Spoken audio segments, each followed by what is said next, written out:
हमारे अपर मुख्य सचिव डॉक्टर एस सिद्धार्थ का स्वागत करता हूं, उनका अभिनंदन करता हूं। सर, अभी शिक्षकों ने और कुछ बच्चों ने भी प्रश्न पूछे हैं। पहला प्रश्न है प्रियंका प्रियदर्शनी मल्हाटोल परिहार सीतामढ़ी से। वो पूछ रही हैं कि क्या अन्य विभाग के कर्मियों की तरह हम शिक्षकों के लिए भी आई कार्ड की व्यवस्था हो सकती है? क्या विभाग की तरफ से ई शिक्षा कोर्स पर आई कार्ड डाउनलोड करने की व्यवस्था की जा सकती है? देखिए, हम लोग ये सुझाव अच्छा है। हम लोग एक आई कार्ड डाउनलोड करने का प्रावधान रखेंगे और क्यूआर कोड भी, और जिसको भी जांच के लिए आवश्यकता होगी क्यूआर कोड से वो अपना ओरिजिनल चेक कर लेगा। जी तो हम लोग व्यवस्था कर देते हैं शिक्षा कोर्स में। तो ये आपका जो सुझाव है हम लोग स्वीकार करते हैं। जी। दूसरा सवाल सर, ये राजेश कुमार भारती, शिक्षक उत्क्रमित मध्य विद्यालय हेमजा भारत नवादा से हैं। ये पूछ रहे हैं कि 21वीं सदी के कौशल के अनुरूप कई चुनौतियां हैं। ऐसे में क्या शिक्षण सामग्री और पाठ्यक्रम बच्चों की आवश्यकता और आधुनिकता को देखते हुए अद्यतन करने के लिए राज्य सरकार प्रयास कर रही है? इससे संबंधित प्रमुख प्रयासों की चर्चा चाहता हूँ। और सर, ऐसा ही सवाल नारायण झा विद्यालय अध्यापक उच्च माध्यमिक विद्यालय करहरा बेनीपट्टी मधुबनी से है। उन्होंने भी ऐसा ही सवाल पूछा है। देखिए, स्किलिंग पे मेरी जितनी भी मीटिंग हुई हैं और उसमें मेरा ये रहा है कि बच्चे जो स्कूल में हैं, विशेषकर 9th 10th 11th and 12th, ये चार क्लासेस के, इनको जो स्किल ट्रेनिंग है वह उनको देनी चाहिए। और इसके लिए हम लोग ये कर रहे हैं कि जितने भी उस स्कूल के निकट में जो आईटीआई हैं, पॉलिटेक्निक हैं और इंजीनियरिंग कॉलेज हैं, हम लोग उसके साथ संबंध करें। इस संबंध पूरा एक पत्र लिखा गया था, किंतु उसके बाद इस पर आगे की कार्रवाई नहीं की गई। तो हम लोग आईटीआई, पॉलिटेक्निक और इंजीनियरिंग कॉलेज से इसको संबद्ध करेंगे और उसके बाद जितने भी बच्चे हैं वो अपने निकटतम जो ट्रेनिंग सेंटर्स हैं, जैसे प्लम्बिंग का, इलेक्ट्रिशियन का, फिटर का और मोटर मैकेनिक का, जितने भी स्किल हैं वह प्राप्त कर सकेंगे। तो बहुत सारे बच्चे हैं, हो सकता है कि इसको अपना करियर बनाना चाहें या स्किल का जो जानकारी के बाद वो उस स्किल में आगे काम करना चाहें। तो ये सब हम लोग स्किल ट्रेनिंग पर बहुत ज़्यादा जोर है और न्यू एजुकेशन पॉलिसी में भी इस पर है। जी तो हम लोग कल भी बैठक करेंगे, मतलब कल परसों 2-3 दिन में बैठक करेंगे जी और इस महीने हम लोग सभी को संबद्ध कर देंगे, जी जो विशेषकर 9th 10th 11th and 12th classes हैं। और देखते हैं 8th भी अगर सुझाव आता है 8th का भी, तो 8th से भी हम शुरू करेंगे। जी किंतु यह है कि सभी बच्चों को कोई ना कोई स्किल ग्रहण करना चाहिए। जी। ये एक राष्ट्रपति पुरस्कार प्राप्त शिक्षिका है कुमारी गुड्डी, उत्क्रमित हाई स्कूल से हैं, बिलवा काशीपुर किशनगंज से। ये कह रही हैं कि बाला कक्षाएं, जो कि छोटे छोटे बच्चों के लिए शिक्षा के क्षेत्र में एक वरदान है, उस पर विभाग द्वारा पहल कर पूरे विद्यालय में क्या लागू करवाने की पहल की जा सकती है? देखिए, बालक जो वॉल पेंटिंग है, राइट। तो मैं बहुत सारे स्कूल्स में जाता हूँ। हाल ही में मैं आरा में गया था, तो पूरा स्कूल पेंटेड था। मतलब सारे जहाँ बच्चे बैठे हुए थे क्लास में, चारों तरफ दीवारें पेंटेड थी। तो जहाँ जहाँ टीचर्स और हेडमास्टर ने रुचि ली वहाँ पेंटिंग, और जहाँ जहाँ टीचर और हेडमास्टर मतलब ने रुचि नहीं लिया, नहीं हुआ। तो ऐसा नहीं है कि मतलब प्रोविजन नहीं है, पेंटिंग का प्रोविजन नहीं है। और अभी जो हम लोगों ने रिपेयर मेंटेनेंस का पैसा भी दिया है और पेंटिंग के लिए भी राशि दी है, उससे पेंटिंग हो सकता है। जी लेकिन फिर भी हम लोग एक टेम्पलेट सबको दे देते हैं कि किस क्लास में किस प्रकार का पेंटिंग होगा। जी तो ये हम लोग सभी को उपलब्ध करा देंगे कि छोटे क्लासेस में क ख ग ABCD, ये 1+1 1+2 ये सब होगा। क्लास 2 में क्या पेंटिंग होना है, क्लास 3 में क्या पेंटिंग होना है, क्लास 4 में क्या पेंटिंग होना है, क्लास 5 मतलब 5th तक कम से कम जो क्लासरूम्स हैं या स्कूल की दीवारें वो पेंटेड होनी चाहिए। और बहुत सारे मैंने देखा है, अन्य राज्यों में भी मैं गया हूँ, तो जो महाअनुभवों के जो स्लोगन हैं, महात्मा गांधी जी के हैं और विवेकानंद के स्लोगन्स हैं, ये सारे विभिन्न स्कूल के दीवारों पे ये बिल्कुल पेंटेड रहती है। जी तो ये हम लोग कोशिश करेंगे कि एक टेम्पलेट बना के सभी स्कूल को सर्कुलेट करेंगे कि जहाँ जहाँ जगह हो कम से कम ये पेंटिंग करा दें। जी। शुक्रिया सर। एक शिक्षक है पंकज कुमार, मध्य विद्यालय गजेंद्र बीघा हिलसा नालंदा से।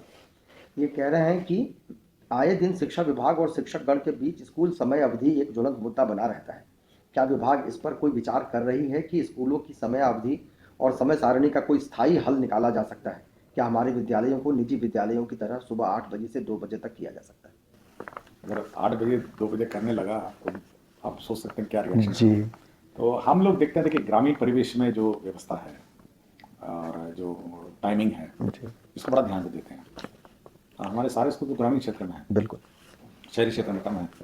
तो हम लोगों ने हाल ही में आपके स्कूल टाइमिंग्स परिवर्तन किए हैं। जी मतलब मॉर्निंग में आधा घंटा और प्रयोग किया है जी और इवनिंग में भी हम लोगों ने जल्दी छोड़ने का प्रावधान किया है। लेकिन हम लोग एक ऑप्शन रख रहे हैं, आपको 4-5 ऑप्शन देंगे कि हेडमास्टर साहब जो हैं वो टीचरों की फ्लेक्सी टाइमिंग्स निर्धारित कर सकते हैं जी कि कि कोई टीचर पहले आ सकते हैं, कोई टीचर बाद में आ सकते हैं, लेकिन फ्लेक्सी टाइमिंग उन मामलों में जहाँ पर कमरे कम हैं और क्लासेस ज़्यादा हैं। जी तो आप कुछ क्लासेस पहले चलाइए, फिर कुछ क्लासेस बाद में चलाइए, कुछ क्लास शिफ्ट में चलाइए। तो वो फ्लेक्सी टाइमिंग का जो प्रावधान है, अभी अटेंडेंस का जो मॉड्यूल है, जो जी। सॉफ्टवेयर ई शिक्षा कोश है, वो अमेंडमेंट हो रहा है। तो उसमें हेडमास्टर हर टीचर का निर्धारित कर सकेगा, ये टीचर 9 बजे से फलाना बजे तक जाएंगे, ये टीचर 8 बजे से फलाना बजे जाएंगे, ये टीचर 10 बजे से फलाना। तो वो स्ट्रैगर्ड टाइम टेबल Right. ये केवल उन्हीं क्लासेस के लिए है जहाँ पे कमरे कम हैं और क्लासेस ज़्यादा हैं। लेकिन जहाँ पे सभी कमरे भी हैं, क्लासेस हैं, मेरे ख्याल से एकरूपता ठीक रहेगी। जी पूजा बोस है, प्राथमिक विद्यालय जनक बाग कुल्लास बाग, कस्बा जिला पूर्णिया से। इनका सवाल है कि क्या सरकार आने वाले समय में पोशाक राशि के बदले पोशाक देने का कार्यक्रम कर सकती है। इस पोशाक के अंतर्गत पेंट, शर्ट, जूता, मोजा, टाई, बेल्ट, यहाँ तक कि सर्दी के मौसम में स्वेटर यानी फुल यूनिफॉर्म लाने की योजना कर सकती है, क्योंकि सरकार की तरफ से सबसे लाभकारी महत्वाकांक्षी योजना हर बच्चों के हाथ में ससमय किताब मिलने की योजना 100% सफल रही है। क्योंकि मैंने ऐसे देखा है कि कुछ बच्चों के माता पिता ऐसा करते नहीं। देखिए, हम लोग चाह रहे हैं कि जैसे प्राइवेट स्कूल में जब नई स्कूल और क्लासेस शुरू हो रही हैं, तो जो पहला दिन है, जी उसी पहले दिन में आपको पोशाक, किताबें, किट सब उपलब्ध हो जानी चाहिए, किताबें सब भी। तो अगले वर्ष से हम लोग इस पर योजनाबद्ध तरीके से काम कर रहे हैं। जी हम लोग कोशिश में लगे हैं कि जो पहला डे 1 जिसको होगा, तो बच्चे नए कपड़ों के साथ, नए पोशाक के साथ, नए क्लास में दाखिला लें। लेकिन जहाँ तक कपड़े बना के उपलब्ध कराने की बात है, हम लोगों ने बहुत मंथन किया, इस पर बहुत रिसर्च हुआ और बहुत सारे इंस्टीट्यूट्स इसमें लगे हैं। फिर बाद में हम लोगों ने लगा कि नहीं, क्योंकि स्थानीय स्तर पर कपड़े सिलाए जाएं, स्थानीय स्तर पर कपड़े बनाए, जी मतलब बच्चों के नाप से कपड़े बनाए जाए और बच्चे अपने रुचि भी लेंगे कि नया कपड़ा माता पिता सिल के देते हैं। तो हम राशि जो है वो इस बार हम लोग ऐसे समय पे देंगे ताकि आप जो बच्चा नए क्लास में जाएगा, जी तो नए क्लास में वो नए कपड़े, नए किताब, नए बैग, नए पुस्तकें और नई सोच के साथ वो अगला क्लास में जाएगा। जी बहुत शुक्रिया सर।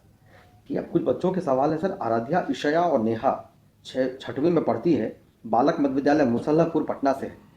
इनका सवाल है कि स्कूल में खेलने का सामान आता है परंतु हमें खेलने को नहीं मिलता है और स्कूल का बाथरूम साफ नहीं रहता है। प्रधानाध्यापक से शिकायत करने पर जवाब मिलता है खुद साफ करो।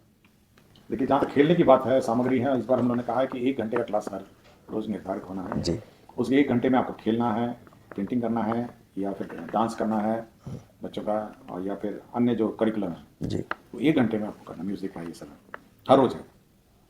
और ये बिल्कुल हम लोग मॉनिटर करेंगे कि आपने जो टाइम टेबल बनाया है, और ई शिक्षा कोर्स में इसको चढ़ाना भी होगा जी। भविष्य में। अभी व्यवस्था नहीं है, लेकिन भविष्य में ई शिक्षा कोर्स में टाइम टेबल भी हम लोग मॉनिटर कर सकेंगे। जी कितने आपने खेलने के समय दिए, कितना म्यूजिक हुआ, कितना डांस हुआ, आर्ट हुआ, कल्चर हुआ। तो हम लोग का है कि जो एजुकेशन है ये बड़ा मतलब समावेशी एजुकेशन है। जी केवल किताब पढ़ के या किताब का अध्ययन करके एजुकेशन ना हो, बल्कि बच्चे सभी कलाओं में निपुण जी। हो। आर्ट है, क्राफ्ट है, कल्चर है, म्यूजिक है। और जहाँ तक बाथरूम की बात है, हम लोगों ने सभी टीचर्स को ये राशि दी है कि सफाई कर्मी रखे, वो सफाई नियंत्रण ये करें। तो ये शिकायत ज़रूर जगह जगह मिलती है, और कभी कभी जो वेतन आगे पीछे हो जाता है जी। सैलरी का, उसमें भी ये निरंतरता टूट जाती है। तो हम लोग कोशिश करेंगे कि समय पे ऐसे सफाई कर्मी को वेतन मिले और वो नियंत्रण रूप से इस पर काम करें। जी सर। एक कक्षा 8 का छात्र है सुशील कुमार, राम मोहन राय सेमिनरी से है। शिक्षक पढ़ाने की बजाय खुद पढ़ने बोलते हैं और स्वयं दूसरे कामों में व्यस्त हो जाते हैं। देखिए, एक बार मुझे याद है, जी। मैं किसी बच्चों के से बात कर रहा था, जी तो मैं ऐसे पूछा कि आपके स्कूल में क्या चलता है, जी तो बिल्कुल यही बात बोला बच्चा। ये बच्चे नहीं, मेरे ख्याल से जी बच्चे ने सवाल पूछा है हाँ, सर। तो बच्चा बोला कि सर हम तो जाते हैं स्कूल में, और तो उसने एक बड़ा टर्मिनोलॉजी बोला, मैं मेरे दिमाग में आज भी बैठा है। और मैं प्रभारी जिला सचिव भी रहते हैं, हम लोग जिले में जाते हैं। तो उसने बोला, मैंने कहा तो आप बैठे रहते हैं, टीचर क्या करते हैं जी स्कूल में, तो आप जाते हैं। एक शब्द बोला, तो वो बच्चे ने इजाज किया होगा, बच्चों ने ही इजाज किया कि बोला कि गपिस्टिंग करते हैं। तो शब्द मुझे, गपिस्टिंग जो शब्द है ना, जी मैंने कहा ये गपिस्टिंग क्या होता है, तो बोला वो हम बैठे रहते हैं, वो गप लगाते हैं।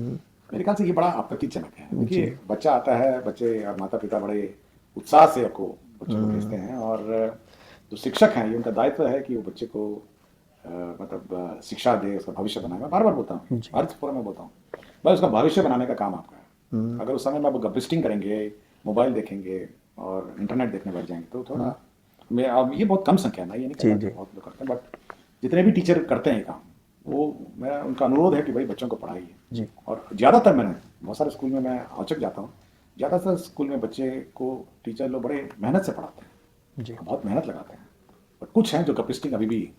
मतलब करते हैं, जिसका मेरा अनुरोध है कि आदत छोड़ के आप बच्चों को पढ़ाएं। जी सर। एक साक्षी सिन्हा है, कक्षा 8 की बच्ची है, आर्य कन्या प्राथमिक विद्यालय नया टोला से है।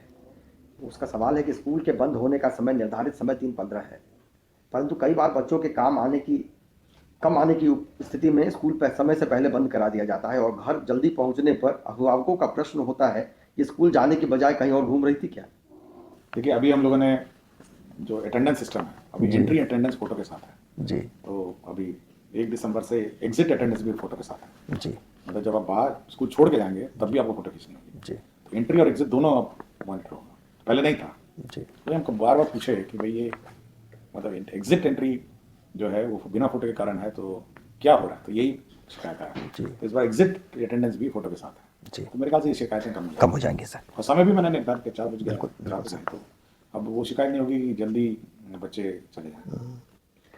सर एक सवाल है, शिवानी कुमारी है, 6वीं में पढ़ती है, बालक मध्य विद्यालय मुसलापुर की है। इसका सवाल है कि शिकायत पेटी में डाले गए शिकायत पत्रों को जांच के दौरान गायब कर दिया जाता है। इसका एक एसओपी बनाएंगे हम लोग, जी और एसओपी बना के इसका हम लोग जी जो बाल संसद है, बाल स्टूडेंट कमिटीज़ है, जी इसको थोड़ा सुदृढ़ करेंगे। सुझाव आया है, जी। और ये उनके समक्ष ये लोग कंपाइल करेंगे, बिल्कुल सर। बता पाएंगे। तो ये एक एसओपी इसका बनाना है। मेरी जानकारी में ये एसओपी नहीं है, और कैसे इसका डिस्पोजल होगा, कैसे उस पर विचार होगा, और फिर बच्चे को कैसे फीडबैक मिलेगा, इसका एक एसओपी हम बनाएंगे। इस सुझाव के लिए मैं धन्यवाद देता हूँ। जी बहुत बहुत शुक्रिया सर।